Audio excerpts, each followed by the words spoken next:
নমস্কার বন্ধুরা, খবর সন্ধান চ্যানেলে আপনাদের প্রত্যেকে স্বাগত জানাচ্ছি। এই মুহূর্তের যে গুরুত্বপূর্ণ তথ্যটি পাওয়া যাচ্ছে, দক্ষিণবঙ্গের দিকে আবারও ঝেঁপে ঝড় বৃষ্টি আসতে চলেছে আজকে রাতের মধ্যে। তবে বেশ কিছু কিছু জেলাতে সম্ভাবনা খুবই বেশি রয়েছে। আলিপুর আবহাওয়া দপ্তর একটু আগে যা পূর্বাভাস প্রকাশ করেছেন, তারা বলছেন যে পূর্ব বর্ধমান এবং হুগলি জেলার কোনো কোনো অংশে একটু মাঝারি থেকে দু এক পশলা ভারী বৃষ্টি হতে পারে, সঙ্গে 40 থেকে 50 কিলোমিটার বেগে দমকা ঝোড়ো হাওয়া দিতে পারে। তবে সিস্টেম যেটা দেখাচ্ছে, বীরভূম রয়েছে, সঙ্গে রয়েছে মুর্শিদাবাদ, পশ্চিম বর্ধমান, এছাড়াও পূর্ব বর্ধমান, হুগলি, এই সমস্ত জেলাগুলোর দিকে ঝড় বৃষ্টির সম্ভাবনা বেশি। পুরুলিয়া, বাঁকুড়া, এছাড়া ঝাড়গ্রাম, পশ্চিম মেদিনীপুরের দিকেও ঝড় বৃষ্টির সম্ভাবনা রয়েছে। 40 থেকে 50 কিলোমিটার বেগে ঝোড়ো হাওয়ার সঙ্গে একটা কালবৈশাখীর ঝড় বৃষ্টি আসতে চলেছে, এমনটাই রয়েছে আজকে বিকাল থেকে রাতের মধ্যে পূর্বাভাস। অন্যদিকে বাকি জেলাগুলো কলকাতা, হাওড়া, হুগলি, উত্তর এবং দক্ষিণ 24 পরগনা, নদিয়া, এছাড়াও রয়েছে পূর্ব মেদিনীপুর। এখানেও বলা হয়েছে হালকা হালকা কিছু কিছু জায়গায় একটু দু এক পশলা হালকা মাঝারি বৃষ্টি হতে পারে, সঙ্গে 40 থেকে 50 কিলোমিটার বেগে দমকা ঝড় বইতে পারে।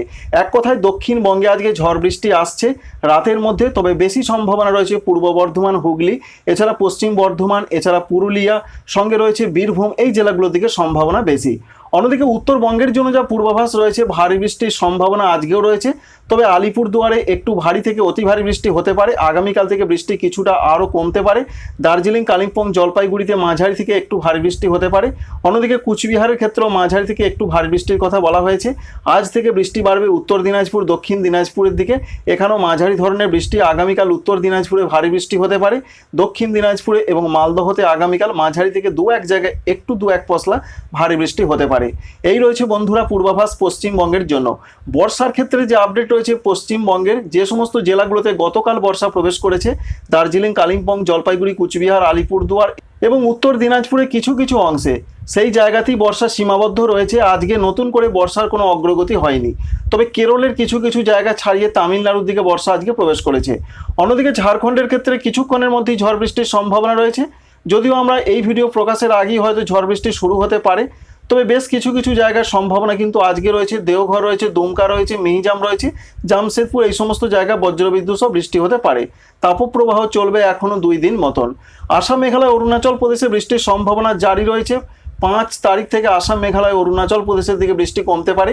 গোয়ালপাড়া, গুয়াহাটি, দিসপুর, জোরহাট, শিলচর, বরপেটা, ডিব্রুগড়, এই সমস্ত জায়গায় রাতের দিকে ঝড় বৃষ্টির সম্ভাবনা খুব বেশি রয়েছে। ত্রিপুরা, মণিপুর, মিজোরাম, নাগাল্যান্ডে বিরাট যে বৃষ্টি হবে এমনটা নয়, তবে 3 এবং 4 তারিখে কিছুটা বৃষ্টি বাড়তে পারে এমনটা পূর্বাভাস পাওয়া যাচ্ছে। আজকে কোনো কোনো জায়গায় বিক্ষিপ্ত হালকা ধরনের বজ্রবিদ্যুৎ সহ বৃষ্টি হতে পারে। উত্তর ত্রিপুরা, ঊনকোটি, খোয়াই, ধলাই এখানে এবং পশ্চিম ত্রিপুরার দিকে একটু দু এক পশলা হালকা মাঝারি বৃষ্টি রাতের দিকে হতে পারে। বাংলাদেশের জন্য বাংলাদেশ আবহাওয়া অধিদপ্তর যা জানাচ্ছেন, উত্তরাঞ্চলগুলোর অনেক জায়গাতে নয়, অধিকাংশ জায়গাতেই বৃষ্টির সম্ভাবনা রয়েছে।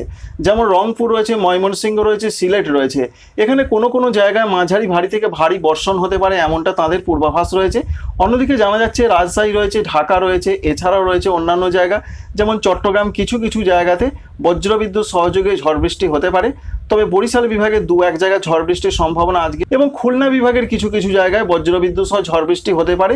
বর্ষা তথা দক্ষিণ পশ্চিম মৌসুমী বায়ু দেশের মধ্যভাগ পর্যন্ত এগিয়ে এসেছে। Thanks for watching.